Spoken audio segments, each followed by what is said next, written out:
पुन्हा ओवी भावाची होते, पुन्हा माहेराची होते. जैसा तेरा मैका वैसा वैसा मेरा मैका म्हणजे. मग मला काही तसं म्हणायचं नाही. भंडारे सर म्हणले किंवा कुलकर्णी मॅडम म्हणल्या किंवा हिनं प्रस्तावना केली ज्योतीनं छान, की मला तेच भाषेविषयी म्हणायचं नाही. मी तसं पुनरुक्ती करणार नाही. आणि एका कार्यक्रमामध्ये सूत्रसंचलन करणारे एक सूत्रसंचालक होते. त्यांनी सांगितलं की उद्घाटक आता 2 शब्द बोलतील. उद्घाटक मिश्किल होते सर.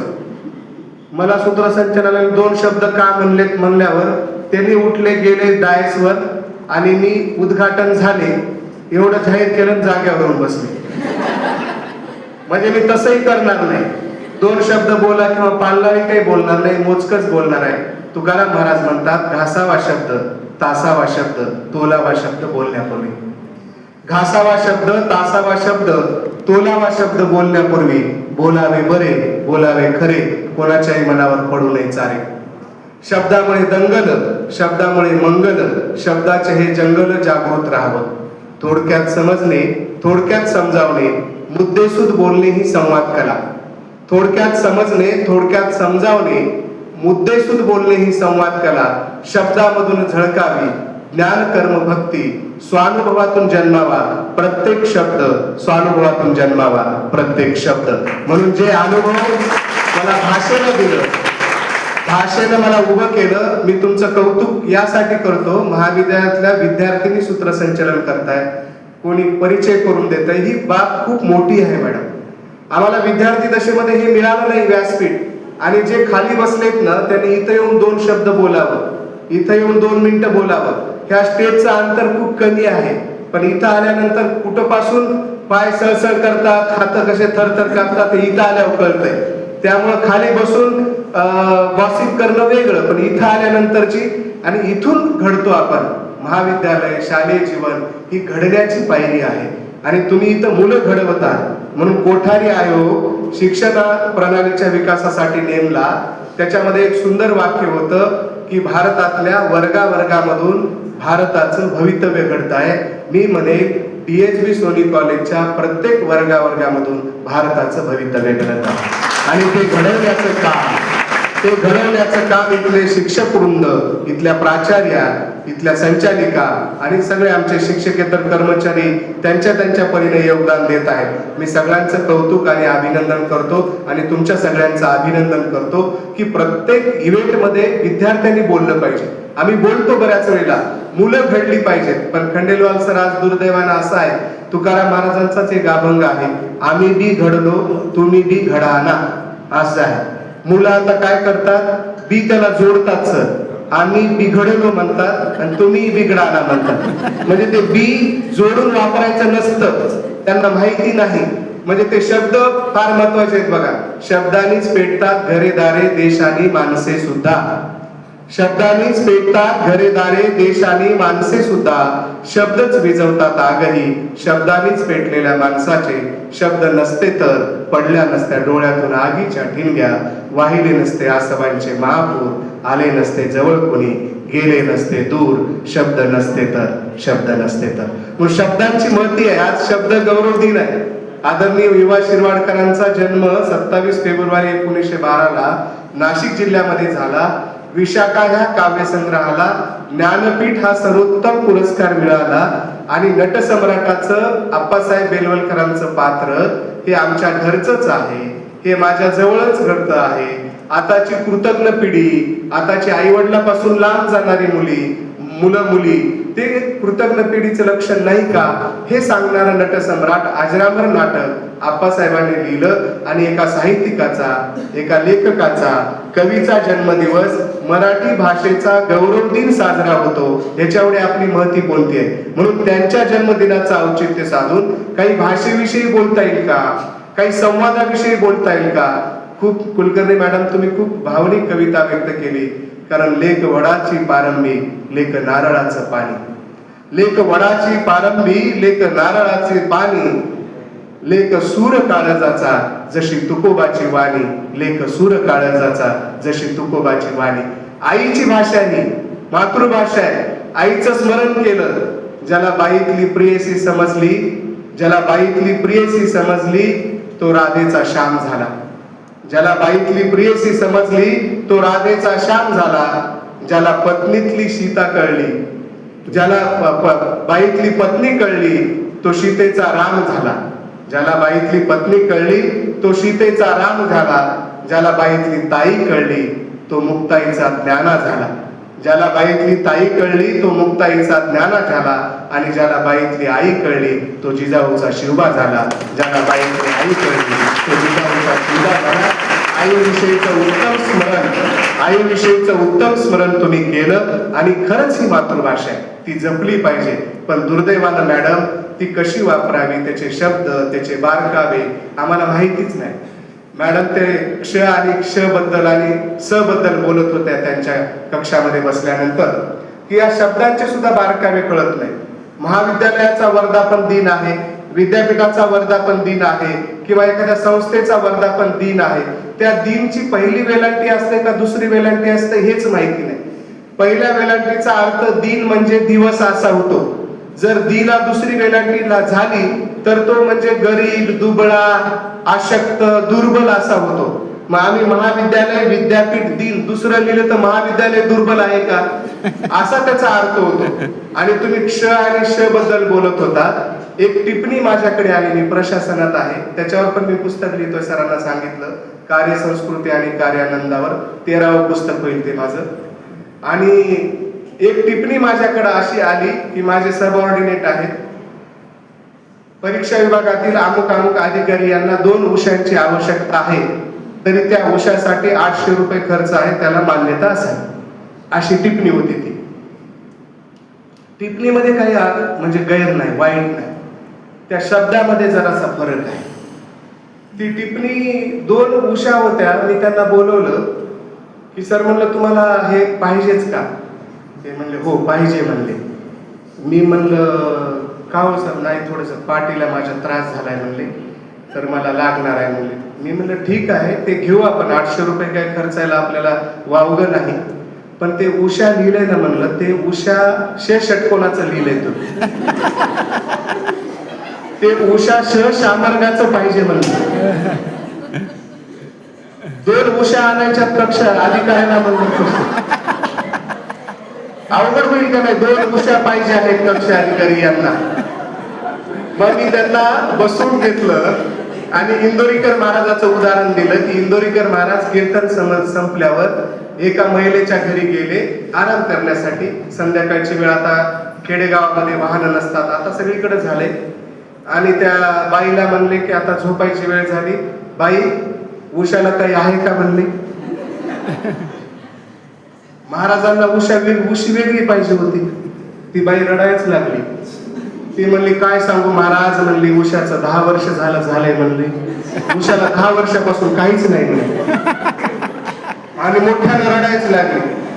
महाराजांना डोक्यात हात घालून घेतला, म्हणले तुझ्या उषाचं भट पडू दे, माझ्या डोक्याला उशी पाहिजे नाही, उषाला काही आहे का नाही, ही उशी पाहिजे होती. तसं भाषेचं खूप आहे मॅडम, भाषा जपून वापरायला पाहिजे. शब्द, वाक्य, रचना, जर शब्द, वाक्य, रचना आपण जपून वापरले तर मग भाषेची महती तुम्ही म्हणला ते सगळं होईल. माणसं समृद्ध होतील, भाषेचा वाढ होईल, विकास होईल, नाहीतर होणार नाही. बोलतच नाहीत माणसं, संवादच कमी झाला. मी बरे कार्यालयाचं नाव सांगत नाही, कोणाचे तरी नातेवाईक असतात तिथं, जरा भीती वाटते मला. आणि त्या कार्यालयात मी गेलो आणि मला परवाना काढायचा होता. मी म्हणलं का हो सर कुठे गेलेत म्हणलं, इथं दिसत नाहीत जाग्यावर बसलेले. ते म्हणले काय की सर मला माहित नाही म्हणले. मी म्हणलं का हो तुम्हाला नाही म्हणले, आम्ही कित्येक वर्ष झालं बोलत नाही म्हणले एकमेकांना. कित्येक वर्ष एकत्रच बसतात मॅडम, बोलत नाही. आता डॉक्टरांनी बोलायला पाहिजे का नाही, पेशंटला बोलायला पाहिजे का नाही, हो तरी म्हणा नाही तर नाही तरी म्हणा हो. आणि शिक्षकांनी बोलायला पाहिजे का नाही, तर बोलण्याचाच धंदा आहे ना, बोलण्याचाच पगार मिळतो आपल्याला नाही का. म्हणजे ज्याने जे केलं पाहिजे ते काम त्यांनी करायला पाहिजे. मग आमच्या मिसेसची ओळख आहे रोकडे मॅडमला. आमची मिसेस म्हणली चला बरं तुम्हाला दवाखान्यात घेऊन जायचे. मला भीती पडली की कशाला दवाखान्यात न्यायचे. ती म्हणले तुमचे पुढचे केस आहेत ना खूप कमी झाले. मी म्हणलं आता वय वाढल्यावर केस कमी होणार का नाही. केस जातातच ना, ते जाण्यासाठीच आहेत ना केस, त्याचं काय वाईट घ्यायचं नाही. तुमच्यासोबत फिरताना मला जरा वेगळंच वाटलं. आणि का भानगड मी म्हणलं राजहट्ट बालहट्ट आणि गेलो मी दवाखान्यात. पुन्हा डॉक्टरचं आणि दवाखान्याचं नाव सांगत नाही. गेलो तिथं आणि 800 रुपये भरा म्हणले. भरलो सर मॅडम 800 रुपये. तिथं 800 रुपये भरले. मध्ये गेलो, डॉक्टर म्हणले का आलात सर? एका कार्यक्रमाच्या निमित्तानेच मला भेटले होते ते. मी म्हणलं सर मिसेसच्या हट्टापायी आलो, केस माझे गेले, तिला थोडं बरं वाटत नाही माझ्यासोबत यायला, तर थांबा म्हणले. हे असं स्क्रीन होतं आणि त्यांनी असं बटन दाबलं आणि एक 3.5 मिनिटाची ऑडिओ क्लिप मला ऐकायला लावली आणि 2200 रुपयाचं हे शॅम्पू आणि दुसरं तशी क्रीम वगैरे लावा म्हणले रात्री झोपताना. आधीचे 800 आणि ते 2200, 3000 रुपये गेले. माझे काही केस वाढले नाहीत, अजिबात वाढले. पण त्यांनी बोललेच नाहीत माझ्याशी. मला काय म्हणजे मी बोल का माणूस आहे जरा. मला वाटलं सरांनी विचारावं कसं काय जातात, तुमच्याकडे बोरवेलचं पाणी आहे का, तुमच्या जेवणामध्ये काही प्रोटीन्स विटॅमिन्स कमी आहे का, असं काही बोलले नाही. संवादच नाही. भाषा कशी विकसित होईल? भाषेला बोललं पाहिजे का नाही? बोलतच नाहीत लोक. आपापल्याच मट्ट झाले. काही मोबाईलवर आहे, काही आपलेच फोटो काढून आपल्याच स्टेटसला ठेवून. स्टेटस तर फारच गंभीर आहे. मी नेहमी म्हणतो खंडेलवाल सर, स्टेटस ठेवण्यापेक्षा स्टेटस निर्माण करा, मग ते स्टेटस आपल्याला ठेवता येईल.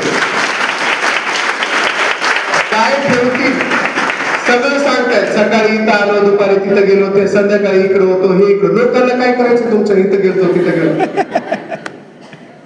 स्टेटसवर खूप आहे. पुन्हा एकदा संवादाचं सांगतो. एक माणूस एका कार्यालयामध्ये काम करत होता. छोटी गोष्ट आहे, माझ्या वेळेत थांबणार आहे बरं का. तुम्ही म्हणालायचं प्रवचन किती वेळ आहे की पोरं पोटं मोडतील माझ्या, पुन्हा बोलवणार नाहीत मला. आणि तो माणूस नाटक बघायला जायचंय. काही गेट टुगेदर आलेत बरं का. गेट टुगेदर मुळे लोकांचे काय काय घडले सर, बरेच प्रकरण घडले. आणि एक माणूस त्यांचे सगळे म्हणजे परिवार ठरवतो की नाटक बघायला जायचं आहे संध्याकाळी. आणि प्रत्येकाला एक सहज प्रवृत्ती आहे, मानसशास्त्रामध्ये एक सहज प्रवृत्ती आहे की प्रत्येक माणसाला वाटतं की आपण आपला पेहराव, आपली ठेवण, शारीरिक ठेवण ही चांगली असावी. म्हणजे ही नैसर्गिक प्रवृत्ती आहे, नॅचरल. त्याला आपण काय म्हणूया, हॅबिट्स म्हणूया, सवय म्हणूया. त्याही माणसाला वाटतं की मी नाटक बघायला जाणार आहे, कित्येक आमचे जुने मित्र मैत्रिणी भेटणार आहेत, तर आपण एक पोशाख शिवून घेऊ, शर्ट आणि पॅन्ट, सदरा म्हणूया त्याला, विजारा म्हणूया मराठी भाषेत बोलायचं झालं तर. आणि तोही एक पोशाख शिवून घेतो आणि त्याला वाटतं की हे घालून बघावं. मॅडम, महिलांमध्ये जास्त हे असते की एखादी गोष्ट नवीन आणली का नाही, आधी घालून बघायचं मला कसं दिसतंय काय नाही. मुलींच्या मध्ये पण असते ते. आम्हाला थोडी कमी आहे पण होईल हळूहळू आम्हाला. आणि मग त्याही माणसाला वाटतं की आता उद्या जायचंय नाटक बघायला, तर पॅन्ट शर्ट घालून बघू कसं बसतंय काय नाही. ते सर फोटो काढेपर्यंत मी आत घेतलं होतं बरं ते, असा श्वास रोखून धरला होता. 2-3 फोटो झाल्या तरी सर म्हणच ना काढलाय तुमचा फोटो. श्वास माझा आत होता की कसं पोटाचा, ते पोट आत दाबून धरलं होतं मी. श्वासच बाहेर काढताय ना. सर म्हणे ना ओके, फोटो क्लिक केल्या ओके काही म्हणायचं असते का नाही, मी आपला मध्येच असतात. मग तो माणूस पॅन्ट घालून बघतो आणि पॅन्ट घातल्यानंतर ती कर्मधर्म संयोगाने थोडी पॅन्ट मोठी होते. रोकडे मॅडम, थोडी पॅन्ट लांब होते आणि त्याला वाटतं मी अशी पॅन्ट घालून गेलो तर मला सगळेजण गबळ्यासारखं म्हणतील. तर सकाळी सकाळी ऑफिसला जाताना आपल्या आईला म्हणतो की अगं ऐकलंस का, माझी थोडीशी पॅन्ट लांब झालेली आहे, ती 2 बोट पॅन्ट कट कर आणि खुंटीला अडकवून ठेव. आता खुंटी नाही भंडारे सर, हँगर आलेला आहे, खुंटी गेली, सगळं गेलं तर आपलं जुनं पूर्ण. आई म्हणते अरे मला दिसत नाही, माझ्या डोळ्यामध्ये सुईत धागा ओता येत नाही, मला जपमाळ करायची, देवपूजा करायची आहे, मी कसं करू हे, तर मला काही जमणार नाही, वैतागतो. मग त्या माणसाला वाटतं की आपल्या हक्काचं माणूस म्हणजे आपली बायको, हळूच आवाजात म्हणतो, भंडारे सर. हळूच का म्हणलो मी त्यांना कळलं.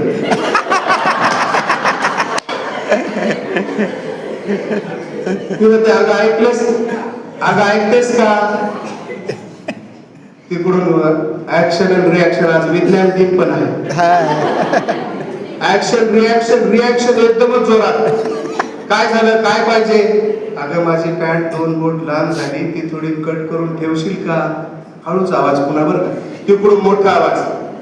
अहो तुम्हाला कळतंय का? ते आज कॉलेजमध्ये आपल्या मुलीच्या भाषा गौरव दिन ठेवलाय, मुलीला डबा करून द्यायचा आहे. शिंदे नावाचा कोणीतरी विद्यापीठातला माणूस बोलवलाय, व्याख्यान आहे त्याचं. मला भांडे घासायचे, स्वयंपाक करायचा आहे. तिकडून असा मोठा मोठा काय काय भरपूर कामं सांगितले. बिचारा शांतच नेहमीप्रमाणे. आणि मग त्या कन्येला म्हणतो, कोणाचं नाव असेल म्हणून मी घेत नाही नाव, कोणाला अदरवाईज वाटायला नाही. एखाद्याचं नाव घेऊन गेलं का वर्षभर तेच नाव पडतं सर, मुला मुलीला, नाव घेत नाही. अगं दीदी ऐकलेस का, माझी 2 बोट पॅन्ट कट कर, थोडी लांब झालेली आहे आणि ती मला संध्याकाळी घालून जायचे. दीदी म्हणते नाही मला जमणार, आज रोकडे मॅडमनी, आयर मॅडमनी कंपल्सरी केले कार्यक्रमाला उपस्थित राहायचं, हाजरी घेणार आहेत आणि जे कोणी नाही येणार आहे त्याला पनिशमेंट आहे असं म्हणलेत, मला कॉलेजला जावं लागेल. ती पण गेली. बिचारा वैतागतो. आई नाही म्हणाली, बायको नाही म्हणाली, कन्याही नाही म्हणाली. दिवसभर ऑफिसमध्ये त्रागा त्रागा, घरचं सगळं तिथं त्या लोकांवर काढतो. आणि मग इकडं दिवसभर मॅडम सर, देशपांडे सर, खूप घडामोडी घडतात दिवसभर. आईला वाटतं आपली म्हातारपणाची काठी आपला मुलगा आहे, औषध आणून देतो, गोळ्या आणून देतो, आपण त्याचं काम केलं पाहिजे. ती 2 बोट पॅन्ट कट करते, हात शिलाई करते, मोठे मोठे धागे ओळते सर, ओळतात नसलं तरी ओळते आणि कुंटीला अडकून ठेवते. आता सासूबाईने पॅन्ट कट केला, हे सूनबाईला माहितीच नाही. तिला वाटतं आपलाच नवरा आहे.